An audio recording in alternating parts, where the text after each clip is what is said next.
नमस्कार दोस्तों, नटराज भक्ति योगा चैनल में आप सभी दोस्तों का एक बार फिर से स्वागत है। आप सुन रहे हैं आचार्य गौरव सांडिल्य को। दोस्तों, आज का ये वीडियो होने वाला बहुत ही खास उन सभी दोस्तों के लिए जिनको अपने जीवन में सांपों से बहुत डर लगता है। वैसे तो सांप से, नाग से सभी को डर लगता है, लेकिन रात को जब हम सोते हैं, सोते समय अनेक प्रकार के सांपों के सपने हमें आते हैं, नाग देवता के सपने आते हैं। कई बार सपने में नाग हमें डस भी लेता है, खून भी आ जाता है और सपने में हमारी मृत्यु भी हो जाती है। कई बार सांप को हम मार भी देते हैं, कई बार हम भागते हैं, सांप हमारे पीछे पीछे भागता है। अनेक प्रकार के नाग देवताओं के सपने आते हैं दोस्तों।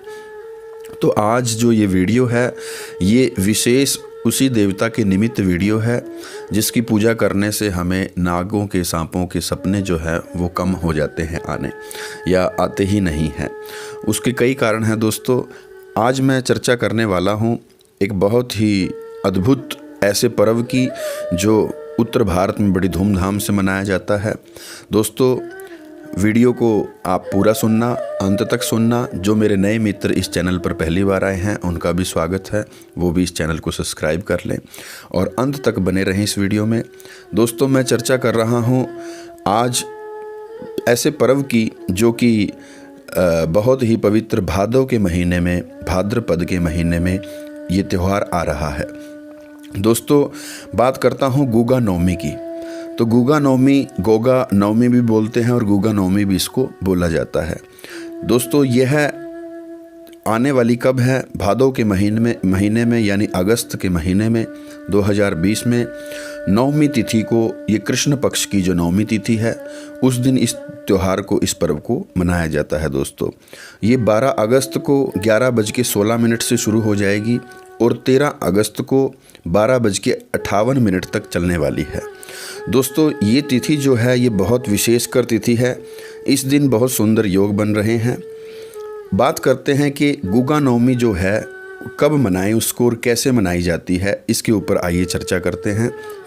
दोस्तों, गुगा नवमी या गोगा नवमी इसे कहा जाता है, इसके नाम से इसे जाना जाता है।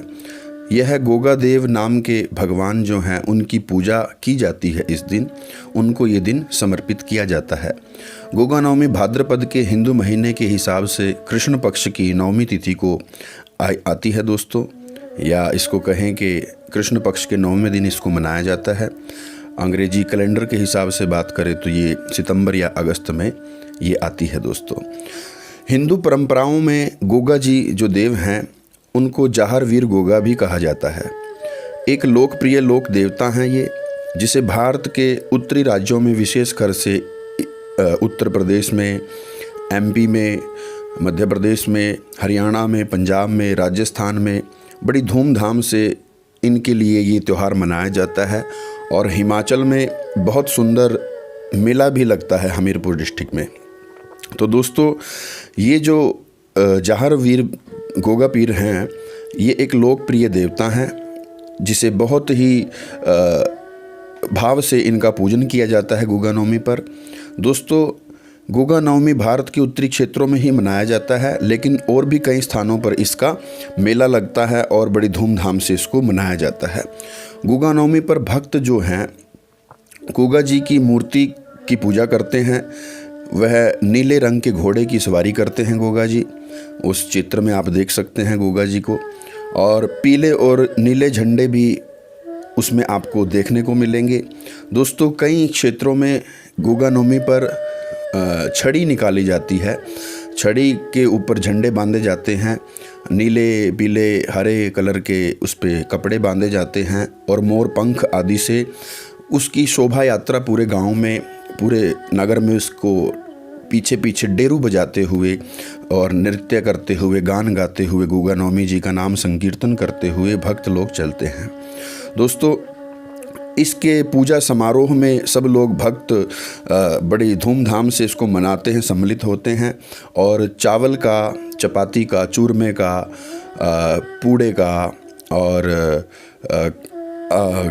गुलगुलों का प्रसाद भी इसमें वितरण किया जाता है। दोस्तों, गुगा देव जी का जो मंदिर होता है, हर गांव में होता है, गुगा माड़ी भी जिसको बोलते हैं। तो वहाँ जाकर के तेल से चिराग जलाया जाता है और दीपक जला कर के, धूप दीप जला कर के, फूल से, चावल से, अक्षत चावल लेकर के, तिलक करके बड़ी धूमधाम से पूजा की जाती है दोस्तों। और अनाज भी लेकर के जाया जाता है, गेहूँ, चावल या जीरी जिसको बोले, धान, ये सब अनाज लेकर के पूजा की जाती है दोस्तों। और गुगा पीर पर जाकर के, माड़ी पर जाकर के, छड़ी पर रक्षा सूत्र भी बांधा जाता है। इसके अलावा जो निसंतान माताएं बहनें हैं, जिनको कोई संतान नहीं है, वो भी इस व्रत को महिलाएं करती हैं ताकि उनको भी एक सुंदर संतान की प्राप्ति हो। उसके पीछे कारण दोस्तों ये है कि जो गुगा जी की माता जी थी, उनको भी कोई संतान नहीं थी। जब गुगा जी पैदा नहीं हुए थे तो वो गुगा जी की जो माता जी थी, वो जो गोरखनाथ जी हैं उनके पास वो गई। राजस्थान में वो तपस्या कर रहे थे, तप कर रहे थे, तो उनकी माता जी उनके पास गई, जा कर के उनको प्रणाम किया और कहा कि मुझे कोई संतान नहीं है। तो श्री गोरखनाथ जी के आशीर्वाद से ही गुगा जी का जन्म हुआ था। उन्होंने ही गूगल के ऊपर से फल को पढ़ करके, अभिमंत्रित करके उनको दिया। गोरखनाथ जी की कृपा से ही, उनके आशीर्वाद से ही इनका जन्म हुआ था। तो उन्होंने कहा था कि ये ऐसा तुम्हारा पुत्र होगा जो कि मोह माया से परे होगा, वीर होगा, सूरमा होगा और ये इसके ऊपर विशेष देवताओं की कृपा रहेगी। तो वैसा ही हुआ दोस्तों। गुगा नवमी जी का जो महत्व है वो बड़े महत्वपूर्ण इसलिए भी है क्योंकि इतिहासकारों के अनुसार देखा जाए तो गुगा देव जी जो हैं बड़े शक्तिशाली राजकुमार थे। उनके रूप में उनका जन्म हुआ, जिनके पास विषैले सांपों को नियंत्रित करने के लिए अलौकिक शक्तियाँ थी। ऐसे सर्प उनके पास आते थे कि वो किसी भी जहरीले से जहरीले सांप को बस में कर लेते थे। जो इस दिन, गुगा नवमी के दिन, सर्पों का पूजन करता है। सर्पों का पूजन मतलब कि चांदी का सर्प या तांबे का सर्प बना करके या मिट्टी का, बॉम्बे की मिट्टी का सर्प बना करके उसका पूजन करता है, दूध से अभिषेक करता है और फूल चावल आदि चढ़ा करके गुगा नवमी जी के दिन गुगा जी महाराज का ध्यान करके, फूल चावल चढ़ा करके, अभिषेक करके और उस सर्प को नदी में प्रवाहित करता है। उसको सर्पों के जो सांप के सपने आते हैं वो आने कम हो जाते हैं दोस्तों। इस दिन बहुत ही धूमधाम से कई जगह मेले भी लगते हैं दोस्तों, बड़े बड़े मेले लगते हैं। बच्चे जाकर के आनंद लेते हैं मेलों में। और कुछ जो जिनको संतान नहीं हुई वो भी इस व्रत को करते हैं। कुंवारी कन्याएं भी इस व्रत को करती हैं कि उन्हें अच्छा पति मिले, ऐसा वीर साहसी पुरुष मिले जैसे गुगा पीर जी थे। और खुशहाली को देने वाला ये व्रत है। तो इसको गुगा नवमी जी के इस पर्व को बड़ी धूमधाम से मनाएं और गुगा जी की कृपा आपके घर में हो, आपके घर में किसी प्रकार की नेगेटिव ऊर्जा ना रहे, इसलिए इस व्रत को किया जाता है। बड़ी धूमधाम से इस व्रत को किया जाता है। गुगा नवमी जी, गुगा पीर पे, जाहर पीर गुगा माड़ी पर जाकर के आप पूजन करें, एक चिराग जलाएं, उनका आशीर्वाद प्राप्त करें। और गुगा नवमी पर अगर ना जा पाएँ तो गुगा जी, जाहर पीर जी की साधना का एक मंत्र है, मैं आपको बता देता हूँ। वो भी आप घर में बैठ कर के भी उस मंत्र को कम से कम 12 बार आप उस मंत्र का जाप करें, आपके समस्त मनोकामनाएं पूर्ण होगी। मंत्र इस प्रकार है, मैं आपको बता देता हूँ।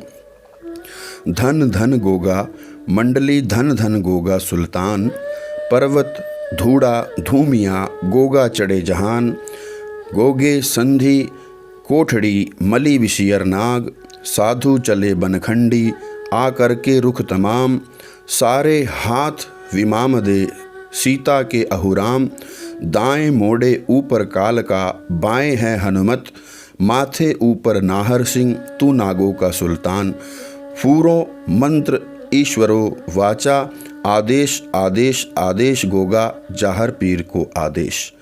इस मंत्र का आप जाप कर लें। अगर नहीं जाप कर पाएँ तो ये वीडियो चला करके आप 12 बार इस मंत्र को सुन सकते हैं, बार बार बैक करके।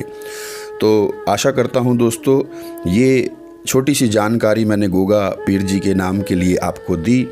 आप इस अनुष्ठान को करें, इस पर्व पर इस व्रत को करें, गोगा पीर जी की पूजा करें, नाग देवता की पूजा करें, आपका कल्याण होगा। निर्धन को धन प्राप्त होता है, संतानहीनों को संतान प्राप्त होती है।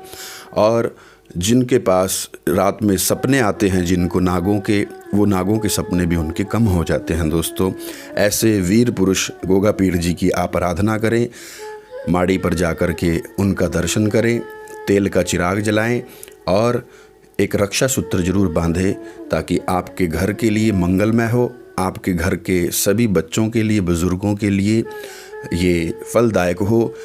गोगा नवमी की आप सभी को बधाई। तो ये 13 तारीख को मनाया जा रहा है, 13 अगस्त को। तो बड़ा सुंदर योग है। उस दिन गोकुला अष्टमी नंदोत्सव भी मनाया जा रहा है कई जगह पर। तो ये बहुत ही सुंदर योग है। इस दिन आप ज़रूर पूजा करें। आप अंत तक इस वीडियो में बने रहे। आप लोगों का बहुत बहुत धन्यवाद। ऐसे ही इस चैनल से जुड़े रहें, इस चैनल को सब्सक्राइब करें और ऐसी ही अद्भुत जानकारी आपको आगे भी प्राप्त होती रहे। मिलते हैं दोस्तों अगली वीडियो में। तब तक के लिए धन्यवाद। हर हर महादेव।